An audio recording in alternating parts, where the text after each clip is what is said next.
Two major events took place in this country, which are likely to shape the politics of the Ukambani region. In the first event, Raila Odinga appointed a team to lead his campaigns in the Ukambani region. That team is led by a close ally of President Uhuru Kenyatta, Raila Musyoka. The move by Raila Odinga, in my view, signals Raila Odinga's determination to now venture into the Ukambani politics without Stephen Kalonzo Musyoka in the picture. In the second event, Wiper aspirants from all over the country, especially those who are contesting for parliamentary seats, met and voted.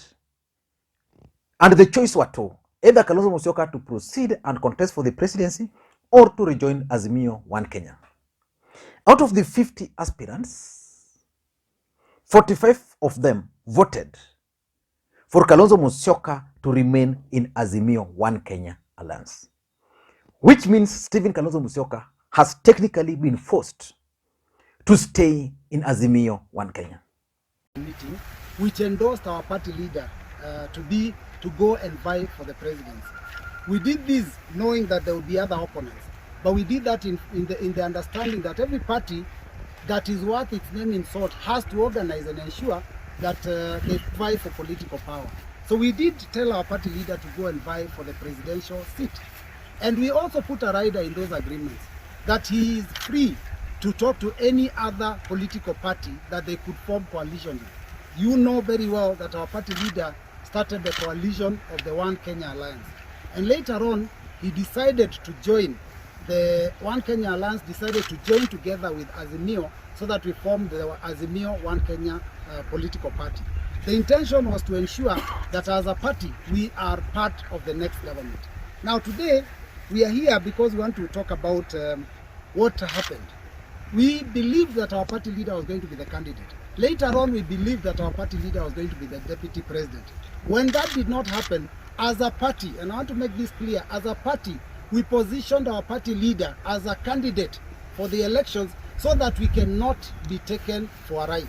So our party leader, as we are talking right now, his papers have gone to IEBC and he already has named a running mate. But what we have decided and we have discussed as leaders is that, you see, the country is greater also than Wiper itself. And that because we had already agreed to work under the Azimio One Kenya Alliance, that maybe it is time that we exhaust all the options that were available under the Azimio One Kenya Alliance. Because there is a dispute resolution mechanism under that alliance. So we are asking our party leader that we do reconsider the possibility of having further discussions on this coalition arrangement. One of the reasons why we are disappointed and why we were disappointed and said we are going to go all the way to the ballot is because there was no structured discussion. In this video, I want us to look at why the Wiper aspirants forced Kalonzo Musyoka to stick to Azimio One Kenya. Because you all know that Kalonzo Musyoka had actually announced to the country that he was going to run for the presidency. But on this platform, I opined that Kalonzo Musyoka was not going to run. He was just trying to manage the expectations of his supporters. But before we get into all those details, in case you are watching this channel for the first time, I want you to take a second or two and click the subscribe button so that next time we produce a video like this, YouTube will automatically notify you. And to the subscribers, I want to continue. Thank you guys for your continued support. The only request I'm making on this particular one, please, I'm making this request to you. Give this video thumbs up. Just click that like button. And you can also drop your comments for those who can drop their comments. I want to be a bit brief. Yesterday, I asked the question, can Raila Odinga win the presidency minus Stephen Kalonzo Musyoka? Most of you felt that he can actually win the presidency without Stephen Kalonzo Musyoka. Well, there were those who believe that Raila cannot win without Kalonzo, and therefore he must go out of his way to look for Stephen Kalonzo Musyoka. And the question which I'm posing today again, assuming Raila Odinga decided to go out of his way to look for Kalonzo Musyoka to join Azimio, then Kalonzo Musyoka says no. What will be his options in Ukambani? Already, Raila answered that question today by unveiling a team. If you look deeply into that team, I'm actually going to do a critical analysis of that team. If you look deeply into that team, I think Raila Odinga has realized that Kalonzo Musyoka, even if he were to come to Azimio, might still undermine him. So he's crafting his parallel team. But why do you think out of 50 aspirants, 45 of them told Kalonzo to stick to Azimio? And what message do you think these aspirants were telling Kalonzo Musyoka? In my view, I tend to think that several factors contributed to that high number of aspirants telling Kalonzo to stick with Azimio. Number one, I think most of these aspirants had actually branded their campaign materials. A typical case is Mike Sonko. Mike Sonko had already branded his vehicles, printed posters, some of these things even done in Dubai, brought them into the country. Then Kalonzo Musyoka is getting out of the alliance. How do you think that can work? It can't work. So I think because the aspirants had actually spent most of their monies on branding, they cannot go again. Like if you had planned to spend like 3 million on branding, then you have to remove all those because Kalonzo Musyoka wants to run for the presidency. And even that presidency, he can't win. Most of these aspirants were not willing to go that direction. So Kalonzo Musyoka was told, you either go Azimio way. If you can't go Azimio way, we enter, you contest. But for us, we are going this direction. I think that's one of the main reasons why these aspirants are sticking with Azimio One Kenya. Number two, which is also very important, is the fact that, Kalonzo Musyoka was in One Kenya.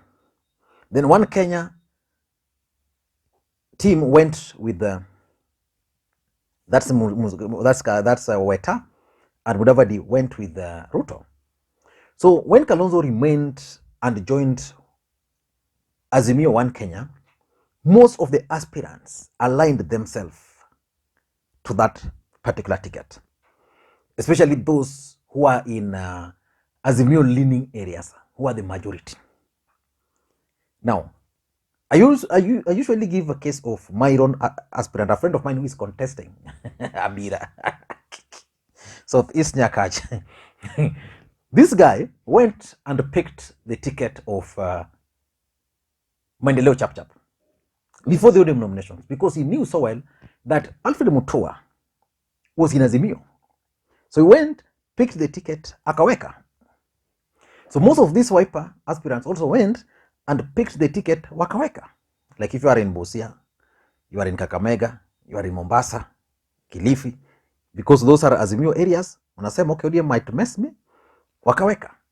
So after kuweka, one day this guy wakes up in the morning that Alfred Mutua has joined Kenya Kwanza.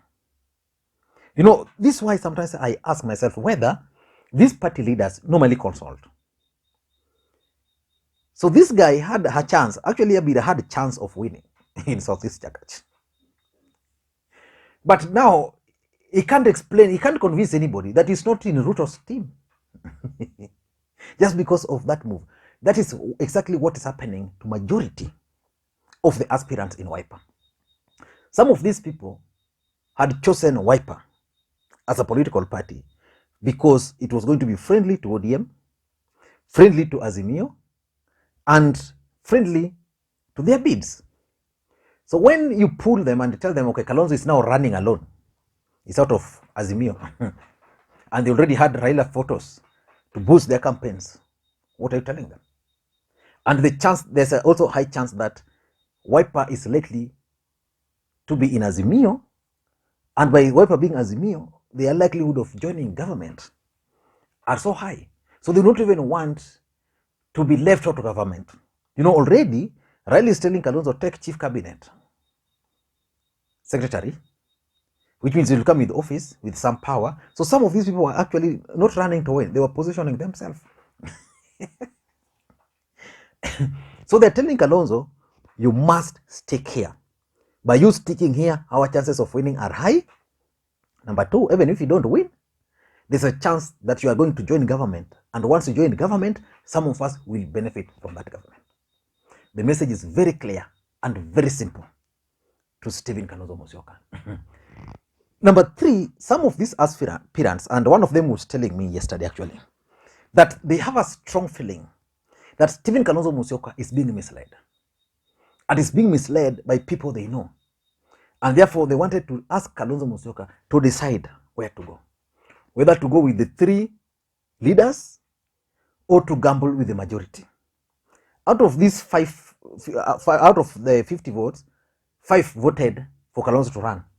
I would be really interested in knowing who are these who voted for Kalonzo to remain in as a presidential candidate, and what is their interest, because Kalonzo can't win. So these guys feel very strongly that Kalonzo is being misled, and because it's being misled, the only way they can help Kalonzo is to stick with him. And number 4, which is something which I think Kalonzo and most of these leaders are lacking, is lack of consultation.